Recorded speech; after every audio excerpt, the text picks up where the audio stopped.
Welcome to Data Science Perspectives.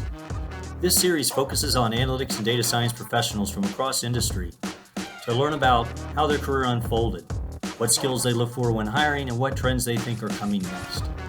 I'm your host, Bill Franks. Let's get to it.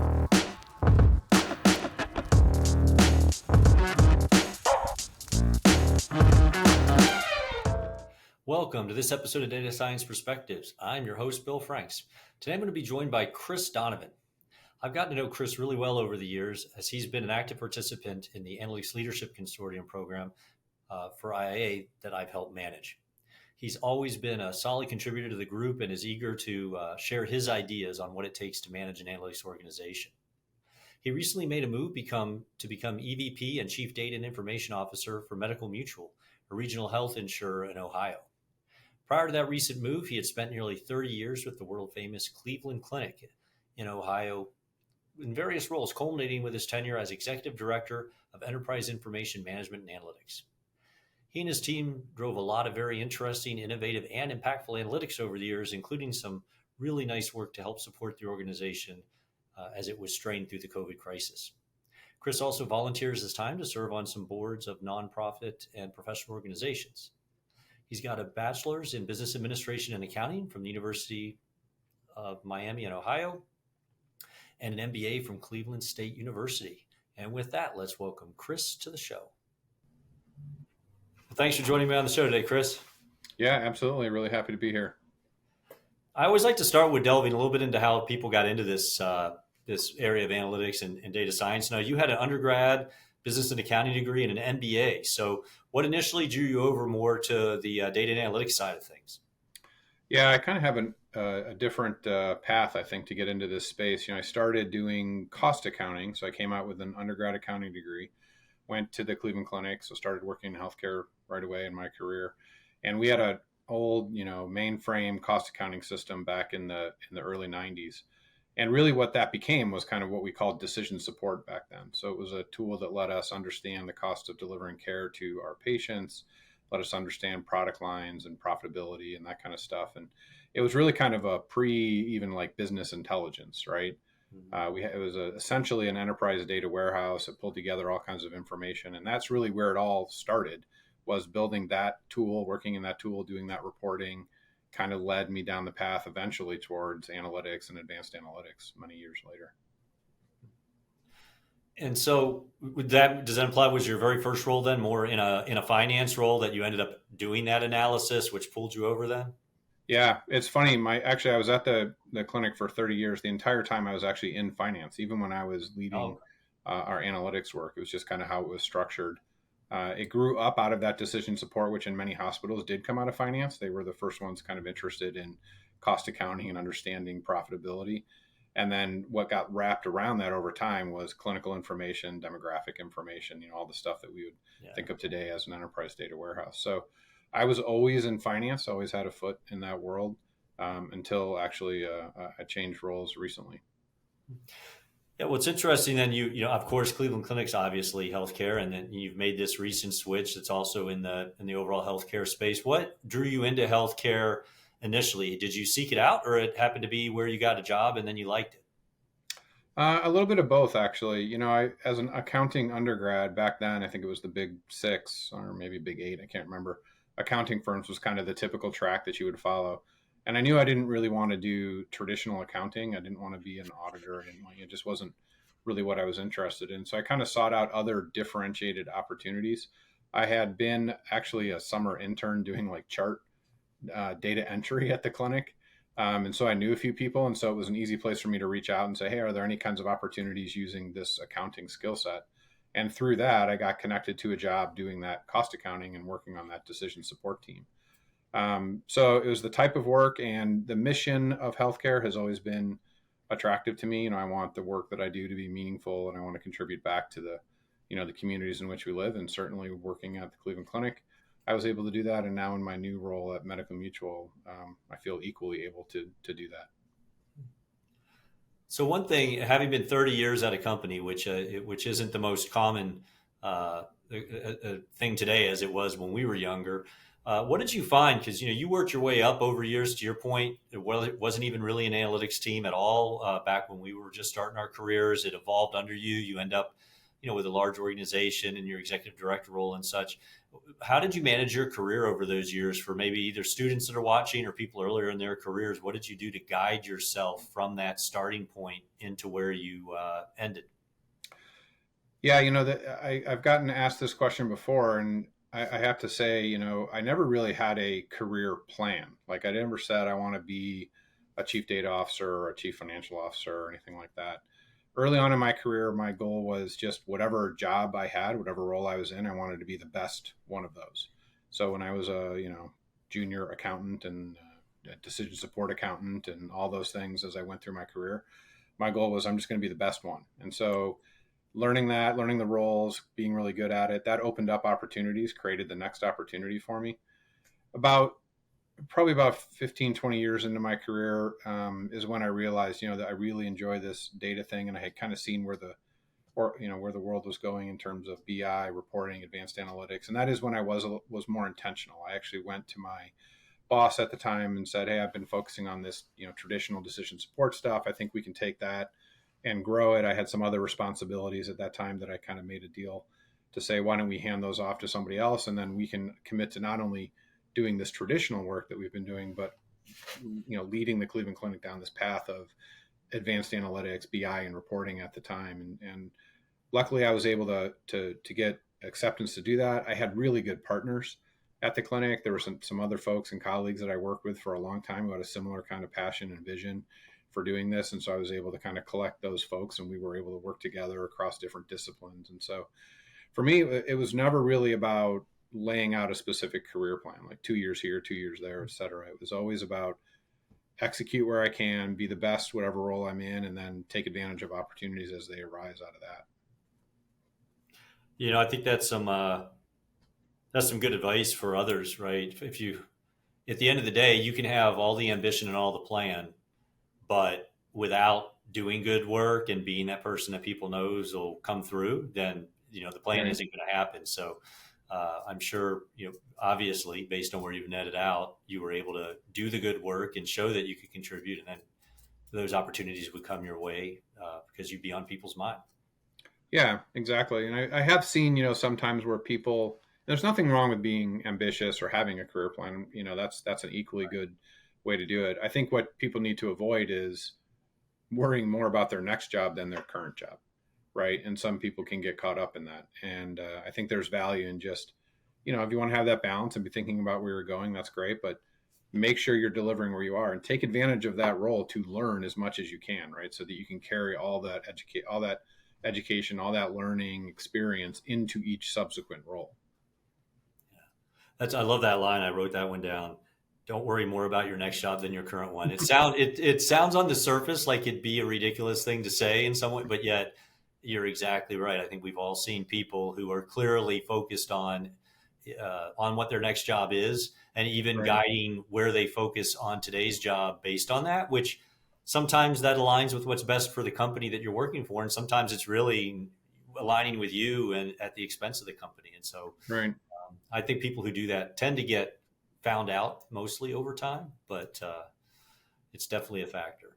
Well, and I think there's a potential that you can kind of peak when you're doing that, right? Because you might make decisions to change jobs more quickly.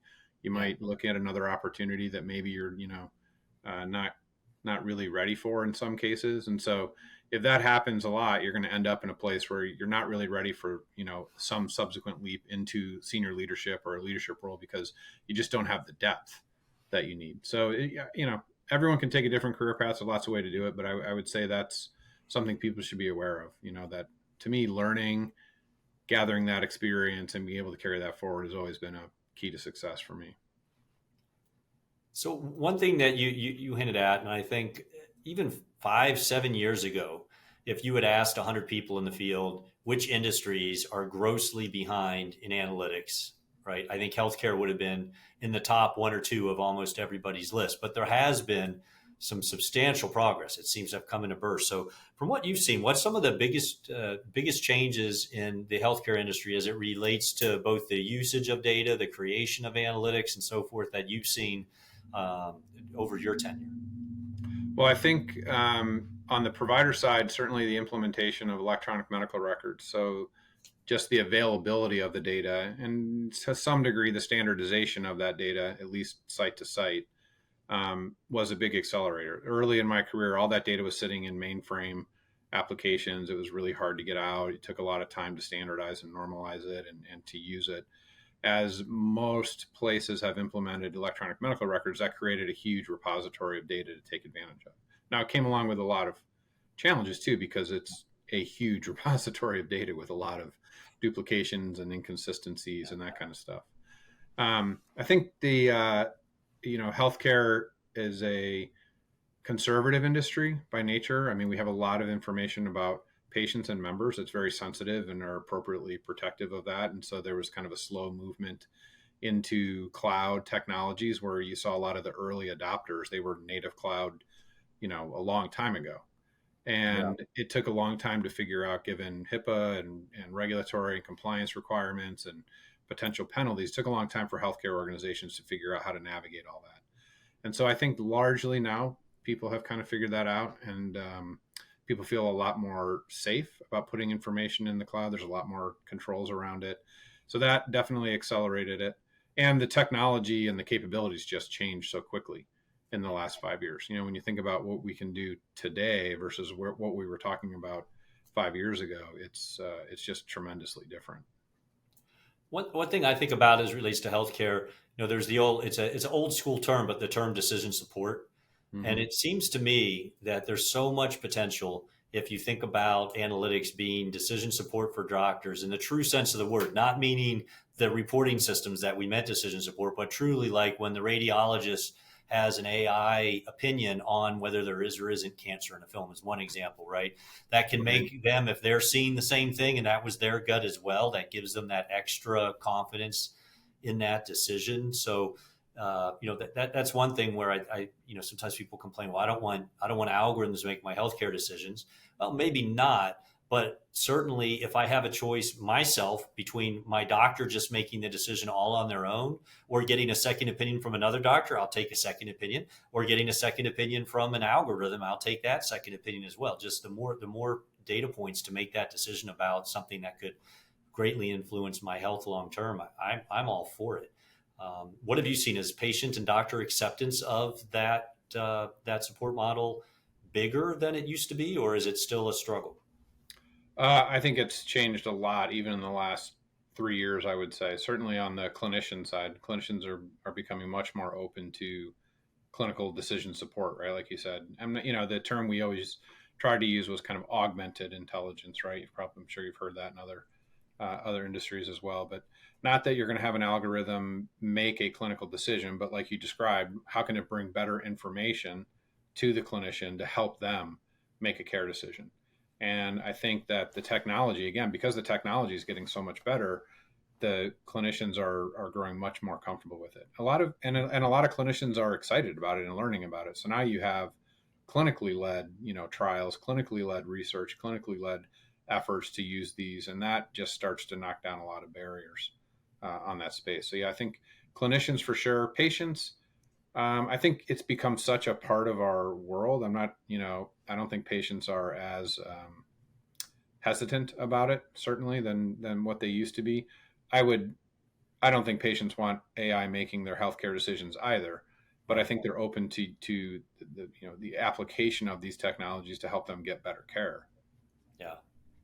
I mean, I view it as the doctor can always override whatever the AI said anyway. So it's one of these things where my worst case is the exact same decision, but the best case is something makes the doctor at least think twice and either tweak what they do a little bit or back to it. Maybe there's like two rather aggressive treatment options and the choice is an important one. And the more that they're able to tell me with confidence, I really think this is right, I'm all for it. So I'm with you. I think it's going to continue to evolve and mainly just everybody's used to analytics being around them as consumers these days. Whereas 20 years ago, people were freaked out about mail pieces in the mail being targeted to them, and Right.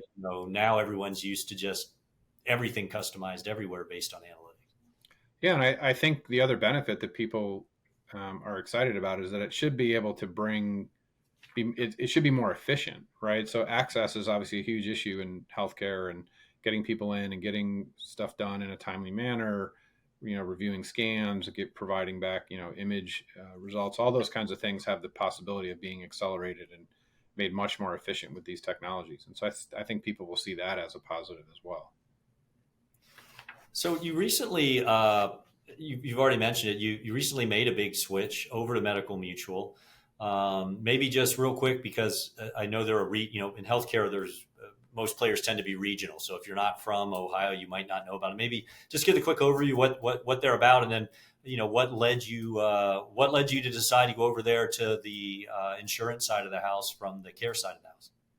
Yeah, like you mentioned, Medical Mutual is a regional payer insurance company here, headquartered in Northeast Ohio. We have operations across the state, and we have some other subsidiary businesses around life insurance and dental practice insurance, and some other things as well. I'd say a lot of the things about Medical Mutual are very similar to my previous organization. It's anchored in the community. They're very important in the communities in which we serve, and that really speaks to me. It's a, I'm a pretty much a lifelong Cleveland guy, and it's been a part of Cleveland for my entire life. So I have a lot of respect for the organization and the work that they do in the community and the mission. It is a mutual, which means it's not owned by shareholders; it's owned by the policyholders. So it's kind of in that same, it's not a nonprofit, but it's kind of in that same nonprofit vein. That means that means something to me. So all the proceeds go back into the organization and should benefit the policyholders. And so that was very attractive. And they were building a team and setting out on a strategic plan that was really interesting and really exciting for me. And so it was just a good time for me to make a change, and it turned out to be a really good opportunity. So it was just kind of a fit, not something I was necessarily looking for. 30 years at one place, but really good timing. So, what was the experience like? 30 years at one place, as you mentioned, where you pretty much knew most everybody and most everything. And then you come in, in this case, chief data and information officer, super high up in an organization. And now you're brand new and you don't necessarily know everybody, probably don't know most of the people, don't know everything about how it works. What was that experience like? And what were some of the personal challenges you had in figuring out how to navigate this, this new role with all the various unknowns and new people and processes to deal with? Yeah, that's definitely been a challenge. It's also been really exciting and energizing. So, like you mentioned, 30 years at one place, I knew who to call for just about everything. I knew why we made, this decision and the three decisions that preceded that over the last 10 years. I just had a depth having been in one place for a long time. And so coming here, I also had to learn a whole different side of the industry. 30 years on the provider side, had good depth and breadth of understanding of how that side worked, and coming over to a payer side, it's very different. I kind of joke with people here. It's like I speak Spanish, and everyone at Medical Mutual speaks Italian. So it's like I kind of understand what they're saying, but the vocabulary is a little bit different. New set of acronyms, and so that's been a challenge. I've had to do a lot of learning, crash course on how stuff works on this side of the industry. I'll tell you, it's been made a lot easier just because there's such great people here. And so my colleagues on the executive team, the folks on my teams that I'm running, the people across the organization are just have been welcoming. They have deep knowledge. So I have no lack of people that I can turn to and ask a question. And I do have to ask a lot of questions because there's just things I don't understand. I'm still learning, but they've made it really easy to come over and get up to speed. Well, as you look back these past 30 years, if you had to pick one, maybe two traits of yours that you think have most helped you to succeed and to, achieve what you have, what do you think those might be? I think I would start with what I said before, really concentrating on trying to be the best of whatever I am. So how do I, apply everything I can to what I'm doing right now? How do I learn as much as I can? How do I apply past learnings, bring that to the table? And I'd say the second is really trying to be collaborative. So I try to work, across borders, try to work across teams, reporting relationships and ownership of stuff. And, that's never been a big driver for me. I'm very comfortable in kind of hybrid, federated, dotted line relationships. And I think that's helped me. That's benefited me because it allows me to build those partnerships. It allows me to connect with people, like I said, across silos where there might have been historic tensions or challenges in doing that. And so just being open to that and not worrying about who reports to whom and, that kind of stuff has been, I think, a big plus for me. I think that's a great concept for students or people early in their career to think about too, because even take the military, it's perceived as super top down, right? You get an order, you go do that order, and there is truth to that. They're probably more top down than most, but having not been in the military, just knowing how big those organizations are, I can promise you, there's still a lot of the unofficial stuff before that order comes down. There's people whispering in the person's ear what that order maybe should be and jockeying for a position in a real world corporate setting. What you said is very true. There's the official hierarchies, but there's an immense ability to influence things, alongside those hierarchies. And if you focus on that, not only do you get to know a lot of people, but you actually can come to find you're able to influence at a much greater rate than if you were just trying to follow up and down your straight line. Yeah, I remember early in my career, I was talking to somebody that was mentoring me and talking about this, these ideas of relationships and building relationships and working together. And I never forget this. Like he said to me, we were talking about building trust, across different teams and with different people in the organization. And I was frustrated with some stuff that was going on. And he basically stopped me and said, in order to get trust, in order to earn trust, you have to be trustworthy first. And so it was really about how do you build those relationships and how do you create, that trustworthy relationship that you're going to have with somebody. That's when you can get there. Most people aren't going to necessarily give you trust initially. Most people are going to have you earn it. And so that gets back to that. How do you interact with people? How do you support them? How do you work across those silos?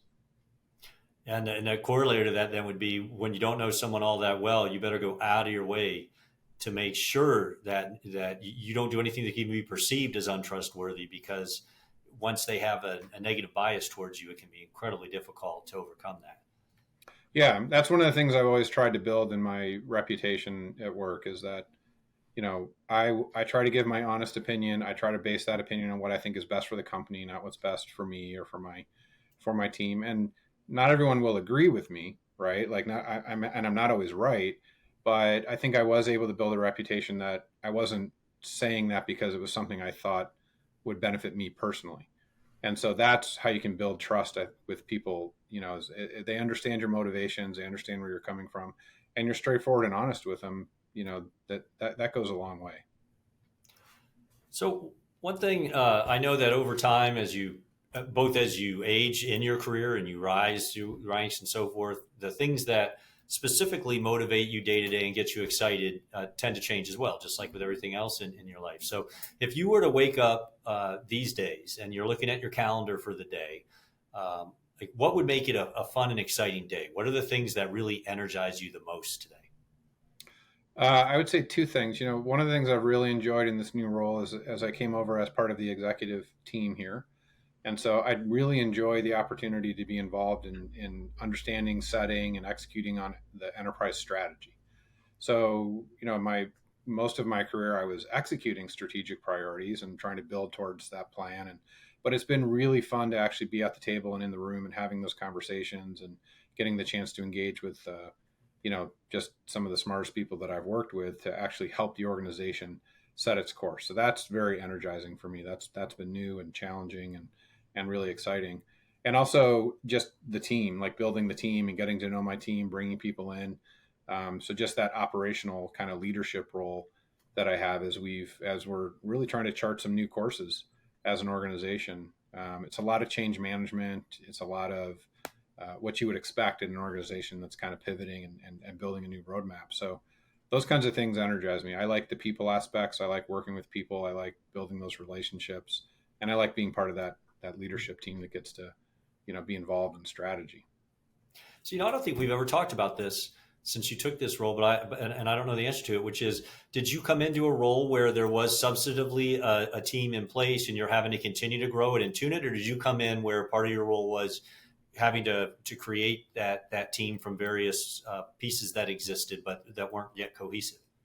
It's a little bit of both, because I came into this role and I have kind of a traditional CIO role where the technology, so IT, is under this role. That's an existing team. We have a very strong chief technology officer that helps lead that team, and was in place. And so it was building that relationship, and trying to build trust with that team and see how we want to evolve that.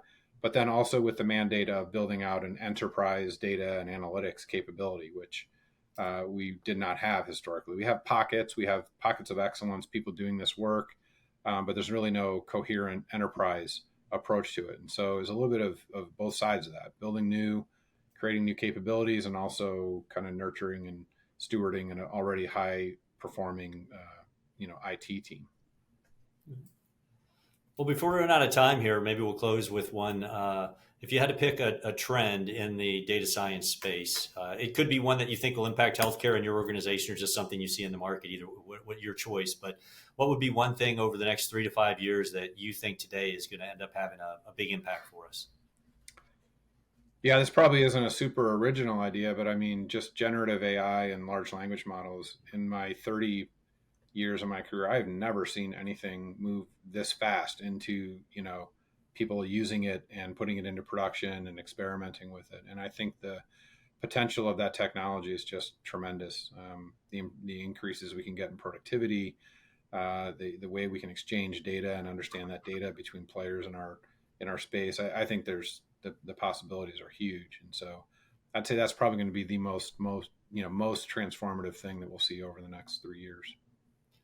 And so, not asking you to give any of the details, but I'm going to presume that that's also one of the technologies that you all are experimenting with at Medical Mutual as well. Yeah, absolutely. I think there's going to be a lot of use cases for that. So as we build out this program, that's definitely on our radar. Okay, great. Well, I want to thank you for your time today. I know you're busy, and I appreciate you taking some time to talk with me. And I think your insights were terrific. So thanks so much for joining me. Oh, well, thank you. I really appreciate you inviting me onto the show.